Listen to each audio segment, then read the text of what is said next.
بسم الله الرحمن الرحيم لقد خلقنا الإنسان في كبد صدق الله العظيم. புகழனைத்தும் நம்மை படைத்து பரிபாலிக்கின்ற ஏக வல்லோனாகிய அல்லாஹ்வுக்கே உரித்தாகட்டுமாக. அவனுடைய சாந்தியும் சமாதானமும் எம்பெருமானார் ரசூலே கரீம் முஹம்மது நபி ஸல்லல்லாஹு அலைஹி வஸல்லம் அவர்களின் மீதும், அவர்களின் அடிச்சுவற்றை அப்படியே பின்பற்றிய சத்திய சஹாபாக்களின் மீதும், தாபிஈன்களின் மீதும், ஷுஹதாக்களின் மீதும், சாலிஹீன்களின் மீதும், குறிப்பாக இந்த மஜ்லிஸில் அமர்ந்திருக்கின்ற இன்னும் அமரவிருக்கின்ற நம் அனைவரின் மீதும் குறைவின்றி நிறைவோடு என்றென்றும் நின்று நிலவட்டுமாக. ஆமீன். அல்ஹம்துலில்லாஹ். அல்லாஹ்வினுடைய மிக பெரும் பேரருளால் இந்த துன்யாவினுடைய வாழ்க்கையிலே மிகவும் வேகமாக ஒரு பயணத்தில் நாம் எல்லாம் இந்த உலகத்தை கடந்து கொண்டிருக்கிறோம். ஒரு நாள் இன்பத்தை அனுபவிக்கிறோம், ஒரு நாள் துன்பத்தை அனுபவிக்கிறோம். ஒரு வருடம் என்பது ஒரு மாதத்தை போல கடந்து கொண்டிருக்கிறது, ஒரு மாதம் என்பது ஒரு வாரத்தை போன்று கடந்து கொண்டிருக்கிறது. இப்படியாக மனிதன் மிகவும் கியாமத்தை நோக்கி ஒரு விரைவு பயணத்திலே ஈடுபட்டு கொண்டிருக்கிறான். இந்த பயணத்துல இந்த மனிதனுடைய நிம்மதியை குறித்து நாம் சற்று சிந்திக்க வேண்டும். உண்மையிலேயே ஒரு மனிதனுடைய வாழ்க்கையில் மகிழ்ச்சி என்பது எங்கே இருக்கிறது, நிம்மதி என்பது எதில் அந்த மனிதருக்கு கிடைக்கிறது என்பதை ஒரு மனிதன் அழகாக விளங்கிவிட்டால் அந்த மனிதனுடைய வாழ்க்கை பயணம் என்பது ஒரு அழகான தத்துவமாக அமைந்துவிடும். மாறாக ஒரு மனிதன் இந்த வாழ்க்கையின் பயணத்தில மகிழ்ச்சியை விளங்கவில்லையானால், அவன் மாற்று மகிழ்ச்சியை அவன் விளங்கிவிட்டால், இந்த உலகத்தில் எவ்வளவு விரைவாக பயணித்தாலும் சரி அல்லது பொறுமையாக பயணித்தாலும் சரி, அந்த மனிதனுக்கு வாழ்க்கையில் மகிழ்ச்சி இருக்காது என்பதைத்தான் பெருமானார் ஸல்லல்லாஹு அலைஹி வஸல்லம் அவர்கள் சஹாபாக்களுக்கு அழகான முறையில கற்றுக் கொடுத்தார்கள். பொதுவாக வாழ்க்கையில ஒரு மனிதனுக்கு சோதனைகள் என்பது பல வழிகள்ல வரும். சொல்லவே முடியாது, சிந்திக்கவும் முடியாது. பகல்ல சந்தோஷத்தோட இருப்பாரு, இரவுல கவலையாயிடுவார். இரவுல மகிழ்ச்சியோட இருப்பாரு, பகலையில கவலையாயிடுவார். இப்படியாக ஒரு மனிதருடைய வாழ்க்கை என்பது மேலும் கீழுமாக மாறி மாறி கொண்டுதான் இருக்கும். இது போலத்தான் பெருமானார் ஸல்லல்லாஹு அலைஹி வஸல்லம் அவர்களுடைய வாழ்க்கையும் இருந்தது, சஹாபாக்களுடைய வாழ்க்கையும் இருந்தது.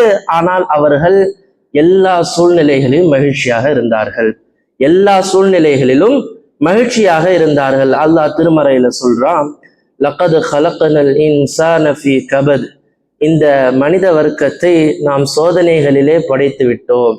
அப்ப ஒரு மனிதனுடைய மௌத்து வரைக்கும் அவனுக்கு சோதனை வந்துகிட்டே தான் இருக்கும். நிம்மதி என்பது அவனுடைய வாழ்க்கையில எப்ப அதை விளங்குறானோ அப்போதுதான் அது நிம்மதி என்பதாக இந்த ஆயத்தினுடைய கருத்து அதுதான். அவன் நிம்மதியை கடைசி வரைக்கும் விளங்கலைன்னா அவனுக்கு தெரியவே தெரியாது. அப்ப இந்த மகிழ்ச்சி எங்க இருக்குது, இந்த சந்தோஷம் என்பது எங்க இருக்குது அப்படின்னு சொன்னா, பெருமானார் ஸல்லல்லாஹு அலைஹி வஸல்லம் அவர்கள் சஹாபாக்களுக்கு பழக்கப்படுத்தி வைத்த இந்த விஷயம் என்ன தெரியுமா? சஹாபாக்கள் எல்லாம் சொல்றாங்க, இந்த மாதிரி ஒரு பெண்மணியை பத்தி பேசுறாங்க. அந்த பெண்மணி இடத்துல செல்வம் அதிகமா இருக்குது, அந்த பெண்மணி ரொம்ப நல்லா இருக்கிறாங்க, அவங்களுடைய வாழ்க்கையில எந்த ஒரு பிரச்சனையுமே இல்லை அப்படின்னு சொல்லி சஹாபாக்கள் எல்லாம் சொல்லிட்டு இருக்கிறாங்க. பெருமானாரும் அமைதியா கேட்டுக்கிட்டே இருக்கிறாங்க. கடைசியா ஒரு வார்த்தை சொல்றாங்க, அந்த பெண்மணிக்கு எந்த ஒரு நோயுமே வரல, ரொம்ப ஆரோக்கியமா இருக்கிறாங்க அப்படின்னு சொல்லும் போது பெருமானார் ஸல்லல்லாஹு அலைஹி வஸல்லம் அவர்கள் சொன்னார்கள், அப்ப அந்த பெண்ணிடத்துல எந்த ஒரு நலவும் இல்லை அப்படின்னு சொல்றாங்க. அந்த பெண்ணிடத்துல எந்த ஒரு நலவும் இல்லை அப்படின்னு சொல்றாங்க.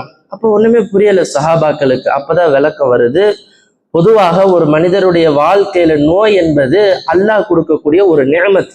ஒரு மனிதருடைய வாழ்க்கையில நோய் வரலன்னு சொன்னா அவருடைய பாவங்களை மன்னிப்பதற்கு அல்லாஹ் அவருக்கு எந்த ஒரு எடுப்பும் எடுக்கவில்லை என்பது தான் அர்த்தம். அந்த பெண்மணியுடைய வாழ்க்கையில நோயே வரலன்னு சொன்னா அந்த பெண்மணிக்கு அல்லாஹ் தஆலா நலவை நாடல. அப்ப ஒரு மனிதருக்கு அல்லாஹ் நலவை நாடுகிறான் என்றால் அந்த நோயை கூட அந்த மனிதன் எப்படி எடுத்துப்பான்? மகிழ்ச்சியாக எடுத்துப்பான்.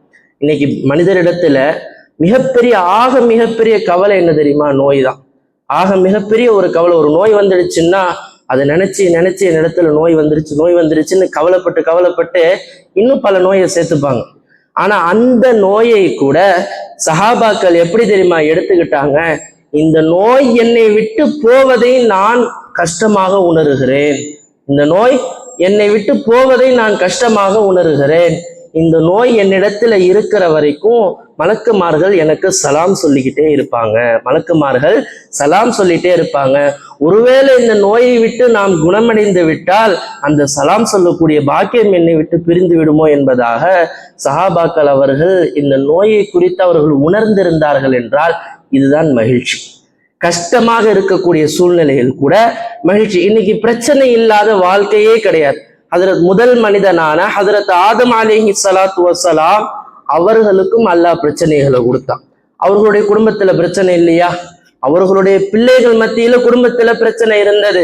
நபிமார்களுக்கு பல வகையில் அல்லாஹ் தஆலா பிரச்சனைகள் கொடுத்தான். நூஹ் அலைஹிஸ்ஸலாத்துடைய பேர் இருக்குது பாத்தீங்களா? நூஹ் அப்படின்ற வார்த்தை இது எதுல இருந்து வந்துச்சுன்னு தெரியுமா? நாஹ அப்படின்னு சொன்னா அழுது கொண்டிருந்தார்னு அர்த்தம். நூஹ் அலைஹிஸ்ஸலாம் வாழ்க்கை முழுவதும் அழுது கொண்டே இருந்தாங்க. அந்த அழுதுகையின் காரணமாகத்தான் இந்த நாஹ என்ற வார்த்தையிலிருந்து வந்ததுதான் நூஹ்.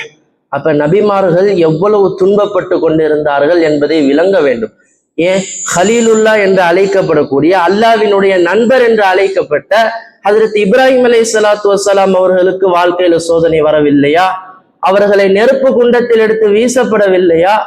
ஆனாலும் இந்த நபிமார்கள் அனைவரும் மகிழ்ச்சியாகத்தான் வாழ்க்கையை கழித்தார்கள்.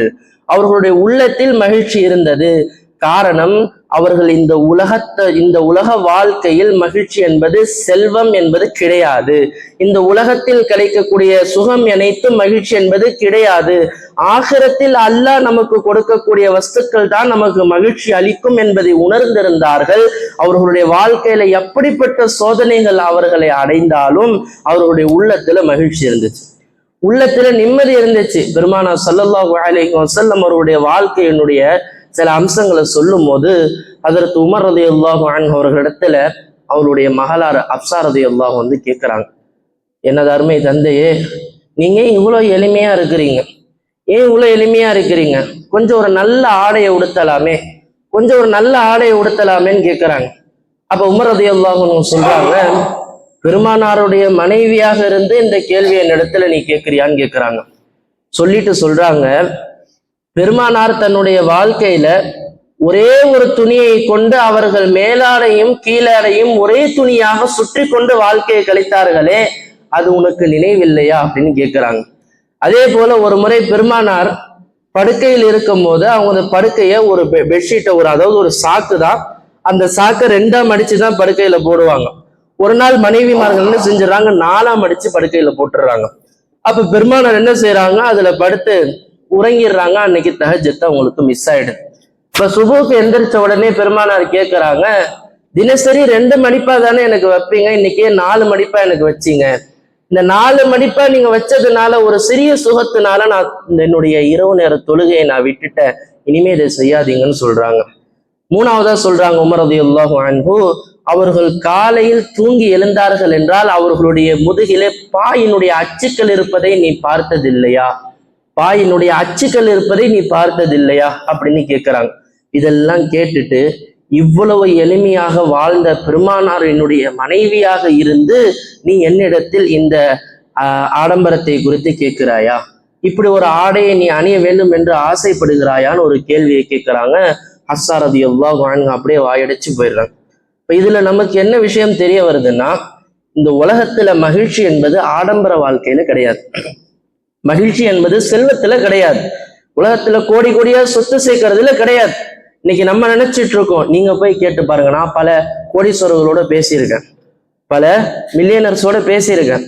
அவங்களே என்கிட்ட சொல்ற விஷயம் என்னன்னா, ஹஜ்ரத் உண்மையிலே காசுல சந்தோஷம் கிடையாது, உண்மையிலேயே காசுல என்னிடத்துல இருக்கிற சொத்துலால எனக்கு சந்தோஷம் கிடையாது. நீங்க எப்படி ஹஜ்ரத் இவ்வளவு சந்தோஷமா கேஷுவலா இருக்கிறீங்க, எனக்கு அது எப்படின்னு சொல்லி கொடுங்கன்னு சில நபர்கள் என்னிடத்துல பேசியிருக்கிறாங்க.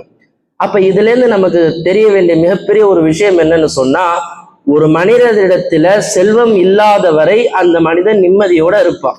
எப்ப அந்த மனிதன் செல்வத்தை அடைந்து அந்த செல்வத்தை அடைவது தவறல்ல, அந்த செல்வத்துலதான் மகிழ்ச்சி இருக்குதுன்னு எப்ப ஒரு மனிதன் தப்பாக உணர்ந்து கொள்கிறானோ அப்பொழுது அவனுடைய வாழ்க்கையில நிம்மதி போயிடும். வாழ்க்கையில மகிழ்ச்சியா இருக்கட்டும், நிம்மதியா இருக்க போயிடும்.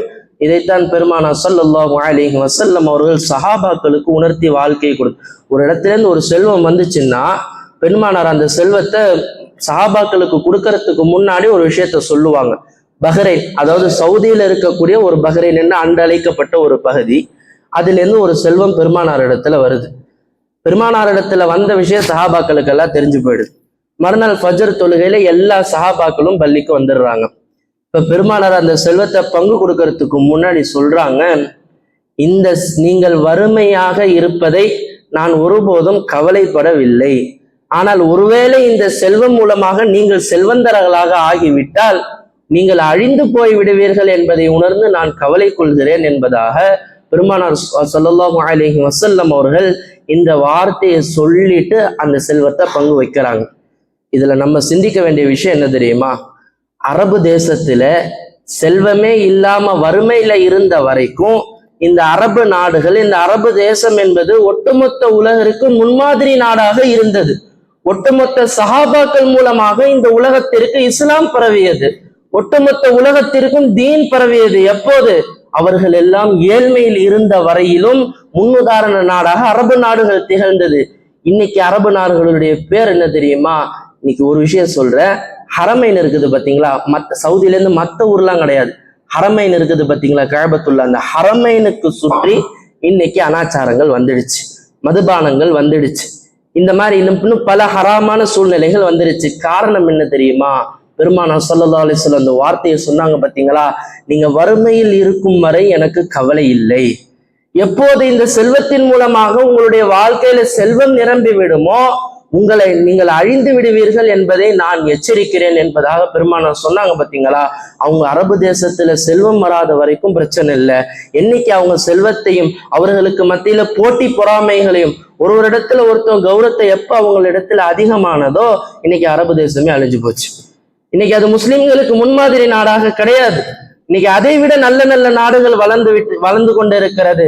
இதெல்லாம் பெருமானாருடைய அழகான வார்த்தைகள். உமர் ரலியல்லாஹு அன்ஹு அவர்களிடத்திலும் இதே போல ஒரு செல்வம் வருது.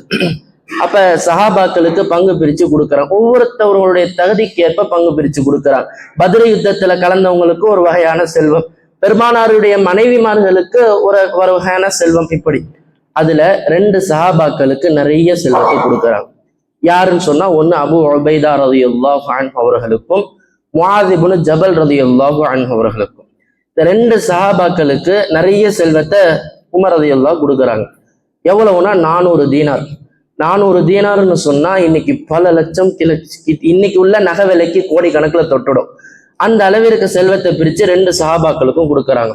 இந்த 2 சஹாபாக்களுக்கு கொடுக்கறதுக்கு காரணம் இந்த 2 சஹாபாக்களினுடைய பின்னணி.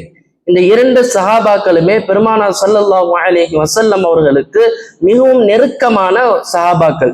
உமர் ரலியல்லாஹு அன்ஹு அவர்கள் சொன்னார்கள், நான் ஒருவேளை இவர்களுக்கு முன்னால் மரணித்து விட்டால் எனக்கு பின்னால் அபு உபைதா ரலியல்லாஹு அன்ஹு அவர்களைத்தான் நான் ஹலீஃபாக ஆக்குவேன், அவருக்கு பின்னால் முஆத் இப்னு ஜபல் அவர்களை நான் ஹலீஃபாக ஆக்குவேன் என்பதாக உமர் ரலியல்லாஹு அன்ஹு அவர்களுடைய வாழ்க்கையை குறித்தும் சொல்லி இருக்கிறார்கள். என்றால் பல விஷயங்கள் பெருமானாரோடு அவங்களுக்கு ஒத்துப்போகும். பெருமானாருடைய வாழ்க்கையை அப்படியே அவங்க செஞ்சிருப்பாங்க. இன்னும் சில விஷயம் முஆத் இப்னு ஜபல் ரலியல்லாஹு அன்ஹு அவர்களை குறித்து ஒரு செய்தி நான் குறிப்பாக சொல்றேன். இதுல ஒரு சட்டம் இருக்குது. முஆத் இப்னு ஜபல் ரலியல்லாஹு அன்ஹு அவர்கள் ஒரு மிகப்பெரிய ஒரு ஏழை. அவங்க ஒரு தொழில் செய்யறாங்க. அந்த தொழில் செய்யும் போது என்ன ஆயிடுது? தொழில் திவால் ஆயிடுது.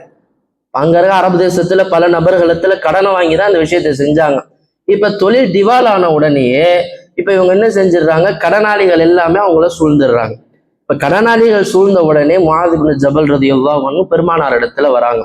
நம்மளுடைய மார்க்கத்துல தான் எல்லா சூழ்நிலைகளுக்கும் தீர்வு இருக்குதுன்றத சஹாபாக்கள் விளங்கி இருந்தாங்க. இன்னைக்கு உள்ள காலகட்டத்துல தொழில் திவாலாச்சுன்னா இன்னைக்கு தலைமறைவாயிடுவாங்க. அதை எப்படி ஃபேஸ் பண்ணணும்ன்ற எண்ணம் கிடையாது இன்னைக்கு. அப்ப முஆத் இப்னு ஜபல் ரலியல்லாஹு அன்ஹு அவர்கள் பெருமானார் இடத்துல இதுக்கு உண்டான தீர்வை கேட்டு வராங்க.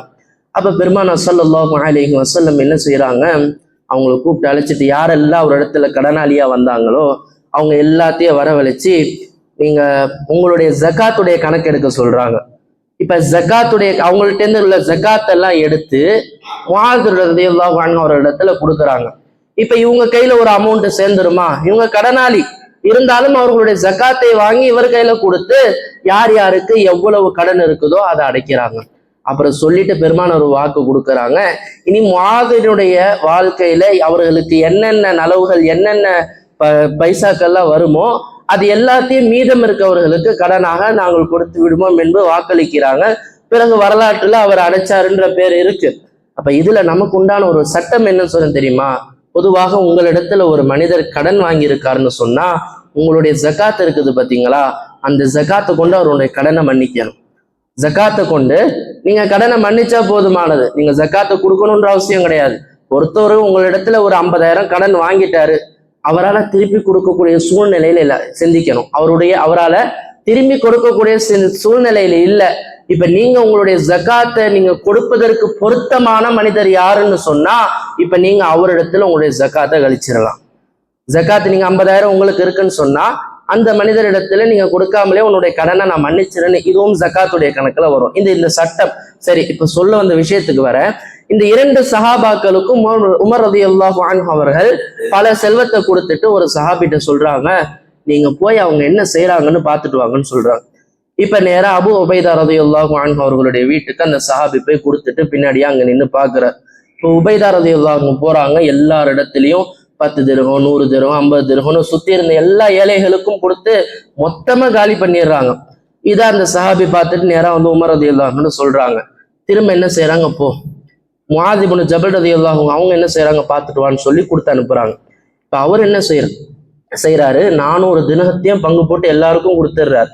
கடைசியா ஒரு 2 திரகத்தை கொடுக்க போற சமயத்துல மனைவி சொல்றாங்க, ஏங்க நம்மளே இவ்வளவு ஏழ்மையில கடன்ல இருக்கோம், நீங்க எல்லாத்தையும் தூக்கி கொடுத்துட்டீங்கன்னு சொன்னா நம்மளுடைய குடும்பத்துக்கு என்ன இருக்கும் அப்படின்னு சொல்லி அந்த மனைவி எப்ப சொல்றாங்க, கடைசியா 2 தீனார் இருக்குமோ சொல்றாங்க. அப்ப முஆத் இப்னு ஜபல் ரலியல்லாஹு அன்ஹு என்ன செய்யறாங்க, அந்த 2 தீனார் எடுத்து தன்னுடைய வீட்டுக்காக வேண்டி வைக்கிறாங்க. இதையும் வந்து உமர் ரலியல்லாஹு அன்ஹு அவர்களிடத்துல சொல்லப்படுது. அப்ப இதுல நம்ம கவனிக்க வேண்டிய விஷயம் என்னன்னு சொன்னா, இந்த உலகத்துல செல்வத்தில் தான் மகிழ்ச்சி இருக்கிறதுன்னு சொல்லி சஹாபாக்கள் உணர்ந்திருந்தாங்கன்னு சொன்னா அன்னைக்கு அந்த 400 தீனார்களையும் வைத்து அவர்கள் சொந்தம் கொண்டாடி இருப்பார்கள். இந்த மகிழ்ச்சி என்பது இந்த உலக ஆசாபாசங்களில் கிடையாது, உலகத்தில் இருக்கக்கூடிய செல்வத்தில் கிடையாது என்பதை அந்த சஹாபாக்கள் உணர்ந்திருந்த காரணத்தினாலதான் தன்னிடத்தில் இருக்கக்கூடிய செல்வத்தை கூட பாரமாக உணர்ந்தார்கள்.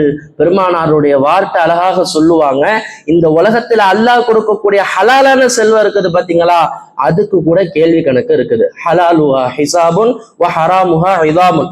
யார் ஹலாலான முறையில் சம்பாத்தியம் செய்கிறார்களோ அவர்களுக்கு கேள்வி கணக்கு இருக்குது, யார் ஹராமான முறையில் சம்பாத்தியம் செய்கிறார்களோ அவர்களுக்கு வேதனை இருக்கிறது என்பதாக பெருமானார் இந்த வார்த்தை எப்ப தெரியுமா சொல்றாங்க, பெருமானார் ஹஜ்ரத் அபூபக்கர் ரலியல்லாஹு அன்ஹு உமர் ரலியல்லாஹு அன்ஹு 3 பேருக்கும் சரியான பசி, சாப்பாடு கிடையாது, சரியான பசி சமயத்துல அபுல் ஹைசம் அப்படின்னு சொல்லி ஒரு சஹாபியுடைய தோட்டத்துக்கு போறாங்க. அப்ப அந்த அபுல் ஹைசம் அவங்க சஹாபி என்ன செய்யறாங்க, தன்னுடைய தோட்டத்தில இருந்து பேரிச்சம்பழத்தை பறிச்சு பெருமானாருக்கு 3 பேருக்கு இலப்பறத்து கொடுக்குறாங்க. அப்ப அல்ஹம்துலில்லாஹ்னு சொல்லி உமர் ரலியல்லாஹு அன்ஹு சாப்பிடுறாங்க. அப்ப பெருமானார் இந்த வார்த்தையை சொல்றாங்க, உனக்கு கொடுக்கப்பட்ட இந்த நியமத்து கூட நீ அல்லாஹ்க்கு பதில் சொல்லணும், உனக்கு கொடுக்கப்பட்ட இந்த நியமத்து கூட நீ அல்லாஹ்ட்ட பதில் சொல்லணும். அப்ப உமர் ரலியல்லாஹு கேட்கிறாங்க, யா ரசூலல்லாஹ், நம்ம இன்னும் ஆடம்பரத்துல சாப்பிடலையே, பசியில தானே சாப்பிட்டோம், இதுக்கும் அல்லாஹ்விடத்துல பதில் சொல்லணுமா? ஆமா, இந்த நியமத்துக்காகவும் அல்லாஹ் தஆலாவிடத்தில் பதில் சொல்லணும் அப்படின்னு பெருமானார் ஸல்லல்லாஹு அலைஹி வஸல்லம் அவர்கள் இதை சஹாபாக்களுக்கு உணர்த்தி காட்டுகிறார்கள். என்றால் நம்ம இடத்துல இருக்கக்கூடிய பொருளாதாரத்தின் மூலமாக நமக்கு அறவே மகிழ்ச்சி கிடையாது. நம்ம இடத்துல நோய் வருதுன்னு சொன்னா அதை சந்தோஷமாக எடுத்துக்கணும். அதன் மூலியமா அல்லாஹ் நம்மளுடைய பாவங்களை மன்னிக்கிறான் என்ற ஒரு அர்த்தத்துல நீங்க உணர்ந்தீங்கன்னா நோய் கூட உங்களுக்கு மகிழ்ச்சியை கொடுக்கும். அதே போல உங்களிடத்துல வரக்கூடிய வறுமையை நீங்கள் மகிழ்ச்சியாக எடுத்துக்கொண்டால், இந்த மறுமையின் மூலமாக நமக்கு பாவம் தான், இந்த வறுமை மூலியமாக நமக்கு சந்தோஷம் கிடைக்கும், அல்லாஹ்விடத்தில் அந்தஸ்து கிடைக்கும் என்று நீங்க உணர்ந்தீங்க பாத்தீங்களா, அப்போதுதான் இந்த உலகத்துல உங்களுக்கு மகிழ்ச்சி கிடைக்கும். பெரிய பெரிய இமாம்கள், இமாமு தைபியா என்று ஒரு மிகப்பெரிய ஒரு இமாம், அந்த இமாம் இடத்துல பல எதிரிகள் பல பிரச்சனைகள் செய்யறாங்க. அப்ப அந்த இமாம் கேட்கிறாங்க, என்னிடத்துல இருந்து இவங்க என்ன எதிர்பார்க்கிறாங்க, என்னிடத்துல இருந்த சொத்து சுகத்தை இவங்க எதிர்பார்க்கிறாங்களா, என்னிடத்துல இருக்க நலவுகளை இவங்க எதிர்பார்க்கிறாங்களா?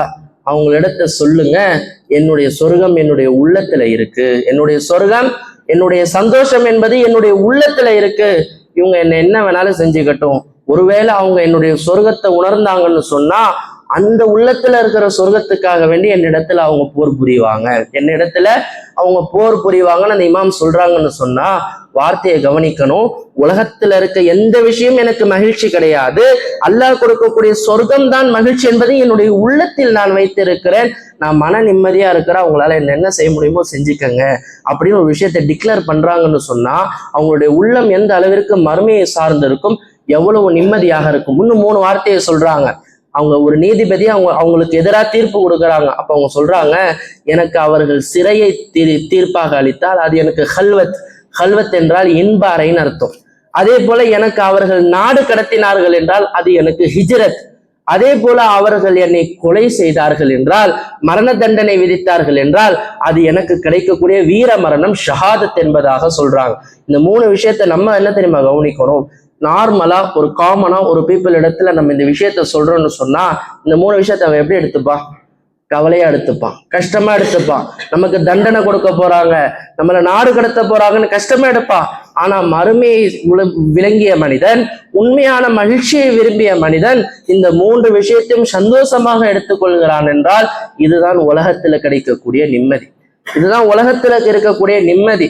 உலகத்துல நிம்மதி இருக்கு, அதை நம்ம சரியான முறையில் விளங்கும் போதுதான் இந்த உலகத்தில் இருக்கக்கூடிய இன்பத்தை நம்மால அனுபவிக்க முடியும் என்பதை பெருமானார் ஸல்லல்லாஹு அலைஹி வஸல்லம் அவர்கள் சஹாபாக்களுக்கு அவர்கள் அழகாக வழிமுறை காட்டினார்கள், அவர்களும் வாழ்ந்து காட்டினார்கள். அது மட்டுமல்ல, அல்லாஹு தஆலா தனது திருவசனத்துல ஒரு சில மனிதர்களை பத்தி அல்லாஹ் சொல்றான்.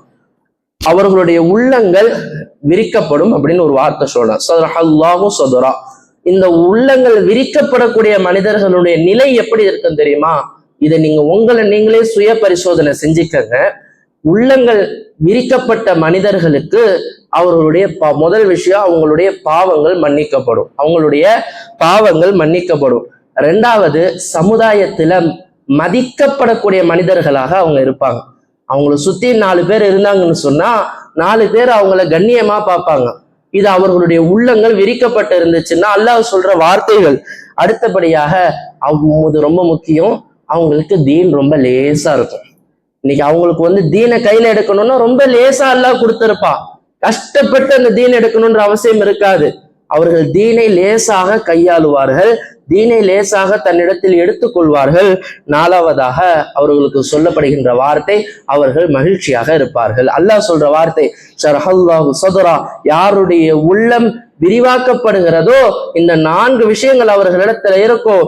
1, பாவங்கள் மன்னிக்கப்படும். 2வது, அவர்களுக்கு தீன் லேசாக இருக்கும்.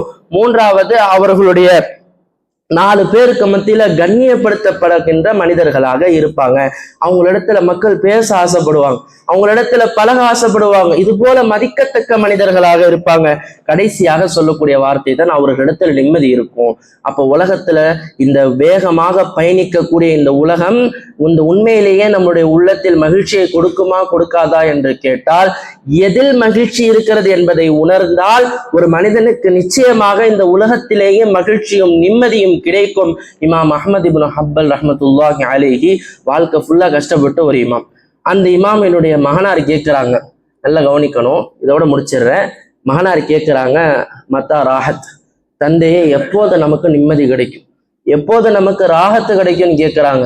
இப்போ அந்த இமாம் பதில் சொல்றாங்க, எப்போது சிராத்துல் முஸ்தகீம் பாலத்தை கடந்து நீ சொர்க்கத்தை நோக்கி ஒரு 2 அடி எடுத்து வைக்கிறியோ அப்பதான் உனக்கு நிம்மதி கிடைக்கும்னு சொல்றாங்க. இது இது இது நீங்க ஆன்மீக ரீதியா சிந்திச்சா உங்களுக்கு இது புரியும், நேரடியா நீங்க அர்த்தம் வச்சா உங்களுக்கு புரியாது. எப்ப இந்த சிராத்துல் முஸ்தகீம் பாலத்தை அவர்கள் கடந்து 2 படி எடுத்து அவர்கள் சொர்க்கத்துக்கு வைக்கிறார்களோ அப்பொழுதுதான் நிம்மதி கிடைக்கும். நான் ஆன்மீக ரீதியா சொல்ல சிந்தனை என்ன தெரியுமா? நீங்க உலகத்துல சிராத்துல் முஸ்தகீம் பாலத்தை கடக்கிறதுக்குண்டான வழிகளை எப்போது நீங்க இங்க தயார் செய்கிறீர்களோ உங்களுக்கு அந்த நிம்மதி இங்கேயே கிடைக்கும். புரியுதுங்களா? நீங்க அங்க போகும்போது நிம்மதினா எதுக்கு அங்க நிம்மதி? சொர்க்கத்துல அல்லாஹ் ஏற்கனவே நிம்மதியைத்தானே வச்சிருக்கிறான். அப்ப நிம்மதி நமக்கு எங்க தேவைப்படுது? உலகத்துல தானே தேவைப்படுது. அப்ப உலகத்துல நமக்கு தேவைப்படுகின்ற நிம்மதிக்கு இந்த வார்த்தையில பதில் என்னன்னு சொன்னா, சிராத்துல் முஸ்தகீம் பாலத்தை கடக்கிறதுக்குண்டான அமல்கள் இருக்குது பாத்தீங்களா, அதை எப்ப உலகத்துல நீங்க செய்வீங்களோ அல்லாஹ் உங்களுக்கு நிம்மதியை கொடுப்பா. இதுதான் ஆன்மீக ரீதியாக அந்த வார்த்தைக்கு சிந்திக்கக்கூடிய ஒரு விஷயம். அப்ப நீங்க நினைச்சு கூடாது உலகத்துல நிம்மதி கிடையாதுன்னு இமாம் சொல்லிட்டாங்க, அதனால சிராத்துல் முஸ்தகீம் பாலம் தாண்டுற வரைக்கும் நிம்மதியே இருக்காதுன்னு கஷ்டத்திலே வாழக்கூடாது. அதற்குண்டான வழிகளை நீங்க இங்க செய்றீங்க பாத்தீங்களா, இதுதான் உலகத்தில் நமக்கு நிம்மதிக்காக வேண்டி வழிவகுக்கக்கூடிய பல விஷயங்கள். எனவே இந்த குறுகிய காலகட்டத்துல வேகமாக பயணிக்கக்கூடிய இந்த காலகட்டத்துல மகிழ்ச்சி என்பதையும் சந்தோஷம் என்பதையும் ரப்புல் ஆலமீன் மறுமை பயணத்தில் தான் வைத்திருக்கிறார். இந்த உலகத்துல நீங்க மறுமையை சிந்திச்சு ஒரு விஷயத்தை நீங்க செஞ்சீங்கன்னு சொன்னா நிச்சயமாக ரப்புல் ஆலமீன் உங்களுடைய உள்ளத்துல ராகத்தை கொடுப்பான். எனவே இருக்கக்கூடிய மௌத்து வரைக்கும் இருக்கக்கூடிய காலகட்டத்திலே மறுமையை நோக்கி உங்களுடைய பயணத்தை நீங்கள் வைத்து கொண்டீர்கள் என்றால் ரப்புல் ஆலமீன் அழகான நிம்மதியான ராகத்தான ஒரு வாழ்க்கையை உங்களுக்கு அல்லாஹ் தந்து விடுவான். எனவே ரப்புல் ஆலமீன் இந்த வாழக்கூடிய வாழ்க்கையிலே ராகத்தையும் மன நிம்மதியும் உங்களுக்கும் எனக்கும் வழங்கி அருள் புரிவானாக. சிராத்துல் முஸ்தகீம் பாலத்தை கடக்கக்கூடிய அமல்களை செய்வதற்குண்டான தௌஃபீக்கை வழங்கி அருள் புரிவானாக. சொர்க்கத்திலும் உயர்ந்த சொர்க்கமான ஜன்னத்துல் ஃபிர்தௌஸ் என்னும் சொர்க்கத்தை வழங்கி அருள் புரிவானாக. வ ஆகிரு தஅவானா அல்ஹம்துலில்லாஹி ரப்பில் ஆலமீன். அஸ்ஸலாமு அலைக்கும்.